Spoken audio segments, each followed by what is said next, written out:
Hey guys, welcome to my new channel Government Jobs Assam. এই চেনেলটোৰ জৰিয়তে মই আপোনালোকৰ লগত গভৰ্ণমেণ্ট জবছৰ নোটিফিকেশ্যনছবিলাক শ্বেয়াৰ কৰিম। তো আজি মই এডভাৰটাইজমেণ্ট লৈ আহিছোঁ ৱাটাৰ ৰিচোৰ্চ ডিপাৰ্টমেণ্টৰ পৰা এছিষ্টেণ্ট ইঞ্জিনিয়াৰ চিভিল আৰু জুনিয়ৰ ইঞ্জিনিয়াৰ চিভিলৰ কেইটামান ভেকেণ্ট পোষ্টৰ বাবে। বলক আমি এডভাৰটাইজমেণ্টটো চাওঁ। ইয়াত দিছে name of post hole assistant engineer civil under water resource department. এই পোষ্টৰ আণ্ডাৰত 63 টা পোষ্ট ভেকেণ্ট আছে। তাৰ মাজত ইয়াত ব্ৰেকডাউন কৰি দিছে নেম অফ দ্য পোষ্ট হ'ল এছিষ্টেণ্ট ইঞ্জিনিয়াৰ চিভিল আৰু তাত অপেন কেটেগৰীৰ মাজত টোটেল 45 টা আছে আৰু ৰিজাৰ্ভ ফৰ ওমেনৰ মাজত 14 টা seats আছে। Then again reserve for OBC আৰু MOBC কাৰণে ইয়াত ভেকেন্সি নাই আৰু SC কাৰণে টোটেল 4টা আছে, তাৰ মাজত এটা ৰিজাৰ্ভ ফৰ ওমেন। তাৰপিছত STP কাৰণে ৰিজাৰ্ভ হৈ আছে টোটেল 7টা সিট, তাৰ মাজত 2টা সিট ওমেনৰ কাৰণে। নেক্সট এগেইন ST হিলছৰ কাৰণে টোটেল আছে 2টা আৰু তাৰ মাজত ওমেনৰ কাৰণে এটা। আৰু ফাইনেলি ৰিজাৰ্ভ ফৰ EWS তাত আছে টোটেল 5টা আৰু তাৰ মাজত ৰিজাৰ্ভ ফৰ ওমেনৰ কাৰণে 2টা পোষ্ট। তো গ্ৰেণ্ড টোটেল হ'ল 63 আৰু তাৰ মাজত ৰিজাৰ্ভ ফৰ ওমেনৰ কাৰণে 20টা সিট আছে। নেক্সট ইয়াত দিছে আমাক এই এছিষ্টেণ্ট ইঞ্জিনিয়াৰ পোষ্টটোৰ কাৰণে স্কেল অফ পে'টো কি হ'ব। ₹30,000 to ₹1,10,000 per month হ'ব আৰু গ্ৰেড পে'টো ₹12,700 হ'ব প্লাছ আদাৰ এলাৱেঞ্চেছ পাৰ মান্থ থাকিব। নেক্সট এইজটো হ'ব 21 ইয়াৰ্ছতকৈ কম হ'ব নোৱাৰে আৰু 38 ইয়াৰ্ছতকৈ বেছি হ'ব নোৱাৰে। দেন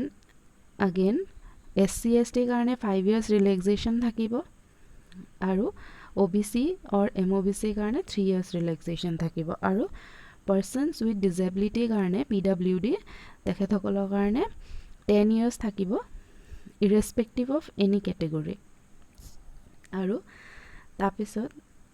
এজ লিমিটটো তেওঁলোকে এজ লিমিট কাউণ্ট কৰিব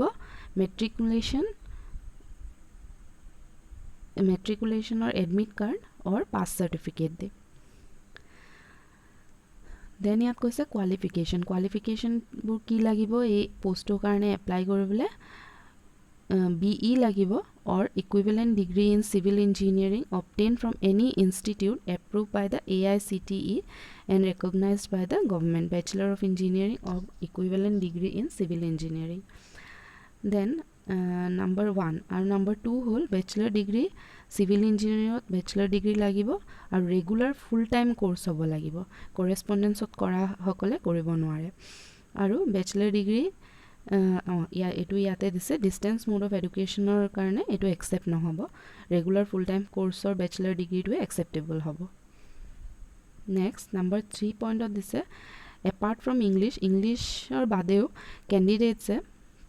এটলিষ্ট এটা local language official language of Assam জানিবই লাগিব, except candidates belonging to Karbi Anglong autonomous council আৰু Dima Hasao autonomous council. Next essential ক্ৰাইটেৰিয়াৰ মাজত কি দিছে কেণ্ডিডেটজন পাৰ্মানেণ্ট ৰেচিডেণ্ট হ'ব লাগিব আছামৰ আৰু তাৰ বাবে পাৰ্মানেণ্ট ৰেচিডেঞ্চৰ প্ৰুফ লাগিব, ভোটাৰ কাৰ্ড লাগিব আৰু কেণ্ডিডেটজনৰ পেৰেণ্টছৰ ভোটাৰ ID কাৰ্ডে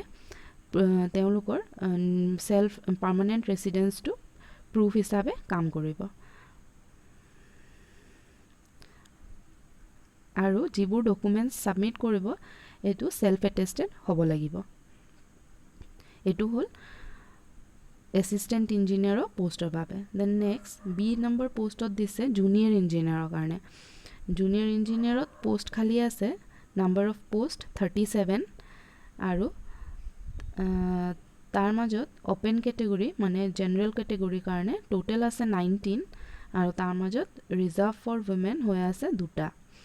তাৰপিছত OBC MOBC কাৰণে টোটেল সিটস আছে 5টা তাৰ মাজত ওমেনৰ কাৰণে 2টা SC কাৰণে আছে 7টা টোটেল আৰু ওমেনৰ কাৰণে 2টা আৰু ST প্লেনছৰ কাৰণে আছে টোটেল 4 আৰু ৰিজাৰ্ভ ফৰ ওমেনৰ তাৰ মাজৰ পৰা এটা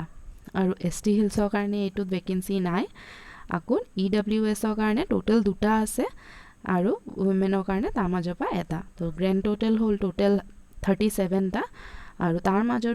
হ'ব ৰিজাৰ্ভ ফৰ ওমেন 8টা পোষ্ট তেওঁলোকৰ বাবে থাকিব নেক্সট ইয়াত দিছে জুনিয়ৰ ইঞ্জিনিয়াৰৰ স্কেল অফ পে টু হ'ব ₹14,000 ৰ পৰা 60,500 আৰু গ্ৰেড পে টু 8,700 টকা হ'ব প্লাছ আদাৰ এলাউৱেন্সেছ বয়সটো আগৰটো নিচিনাই 18 বছৰৰ পৰা 38 বছৰলৈকে তেওঁলোক এই কেণ্ডিডেটসকলে এপ্লাই কৰিব পাৰিব নেক্সট ৰিলেক্সিবল হ'ব এজ লিমিট SC ST বাবে 5 বছৰ OBC MOBC কাৰণে 3 বছৰ আৰু PWD কাৰণে 10 বছৰ আৰু ইয়াতো সেম দি দিছে এজ প্ৰুফৰ কাৰণে মেট্ৰিকুলেশ্যনৰ চাৰ্টিফিকেটটো তেওঁলোকে চেক কৰিব আৰু কোৱালিফিকেশ্যন লাগিব ইয়াত কেণ্ডিডেটছজনৰ এই পোষ্টৰ কাৰণে 3 ইয়াৰ্ছৰ ডিপ্ল'মা ইন চিভিল ইঞ্জিনিয়াৰিং আৰু এইটো ৰেগুলাৰ ফুল টাইম কোৰ্চ হ'ব লাগিব ডিষ্টেন্স মোডৰ পৰা কৰাটো একচেপ্টেবল নহ'ব again ইয়াত দিছে ল্যাঙ্গুৱেজটো লোকেল অফিচিয়েল ল্যাঙ্গুৱেজ এটলিষ্ট এটা অফিচিয়েল ল্যাঙ্গুৱেজ জানিবই লাগিব except for those of Karbi Anglong and Dima Hasao তাৰপিছত এসেনশিয়াল ক্ৰাইটেৰিয়া মাজত সেম পাৰ্মানেন্ট ৰেসিডেন্সৰ কাৰণে পেৰেন্টছৰ ভোটাৰ আইডি কাৰ্ড প্ৰুফ হিচাপে কাম কৰিব আৰু সেলফ এটেস্টেড হ'ব লাগিব তাৰপিছত ইয়াত দিছে হাউ টু এপ্লাই কেনেকৈ কৰিব ইয়াত এটা ৱেবছাইট দি দিছে www.waterresources.assam.gov.in এই ৱেবছাইটটোত গৈ পেলাই আমি ফৰ্ম ফিল আপটো কৰিব লাগিব rest of the application procedure filling up apply announce shortly ইয়াত দিছে স্ক্ৰিনিং শৰ্ট লিষ্টিং কেণ্ডিডেটছ ইয়াত প্ৰচিডিউৰটো কৈছে কেনেকৈ শৰ্ট লিষ্ট কৰিব কেণ্ডিডেটছক methodology of recruitment ইয়াত দিছে এসিস্ট্যান্ট ইঞ্জিনিয়াৰ ফাৰ্স্ট পোষ্টৰ কাৰণে HSLC ৰ পৰা 10% মাৰ্কস ল'ব again second HS ৰ পৰা 20% আৰু ডিগ্ৰীৰ পৰা civil engineering degree in civil ইঞ্জিনিয়াৰিংৰ পৰা 70% তো degree in civil lateral entry after completing diploma weightage shall be calculated on the basis and not on the basis of marks obtained irrespective of whether they have passed HSLC the 20% weightage shall be calculated on the basis of marks percentage or diploma and not on the basis of marks obtained in HSLC acha ako junior engineering or hobo HSLC pra 20 marks and again diploma in civil engineer pra direct 80% আৰু 20% আৰু additional qualification etu কোনো weightage নহব কোনো marks add নহব EWS ৰ কাৰণে এটা notice আছে EWS এ ইয়াত income certificate income and asset সাৰ্টিফিকেটটো সাৰ্কেল অফিচৰ পৰা ওলাই দিব লাগিব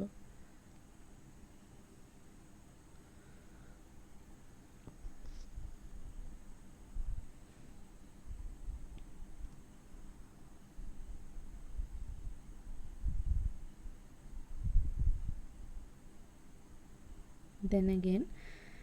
PWD candidate candidates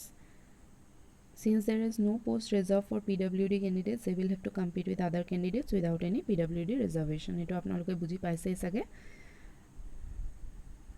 open category next amar yat dise EWS or karone jetu certificate lagibo ei certificate format to yat di dise appendix 4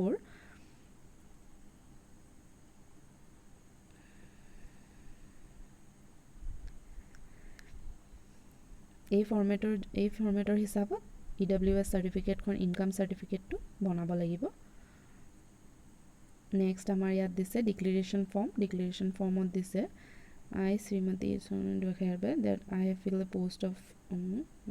living ইয়াত number of চিলড্ৰেনৰ কাৰণে দিছে আজিকালি গভৰ্ণমেণ্টৰ পৰা যি ওলাইছে যে দুটা চিলড্ৰেনতকৈ বেছি হ'লে গভৰ্ণমেণ্ট জব নাপায় চ' সেইবাবে চাগে এই ফৰ্মেটটো দি দিছে I am aware that if I have more than 2 living children I am liable to be disqualified for the appointment of the post so what I've said এইটোৱে হ'ব এই ডিক্লাৰেশ্যনৰ কাৰণে এই ফৰ্মটো দিছে তো ফাইনেলি আমি এণ্ডলৈকে আহিলোঁ 24 ছেপ্টেম্বৰটো লাষ্ট ডেট হয় আপোনালোকে সোনকালে যাৰ এই এডুকেশ্যনেল কোৱালিফিকেশ্যনছবিলাক আছে আৰু ক্ৰাইটেৰিয়াবিলাক ফুলফিল কৰে তেওঁলোকে ফৰ্ম ফিল আপবিলাক কৰক এক্সামছটো ওচৰত আহি পাবই আৰু ভালকৈ পঢ়িব all the best for the exam আৰু মোৰ এই ভিডিঅ'টো চোৱাৰ বাবে আপোনালোকক ধন্যবাদ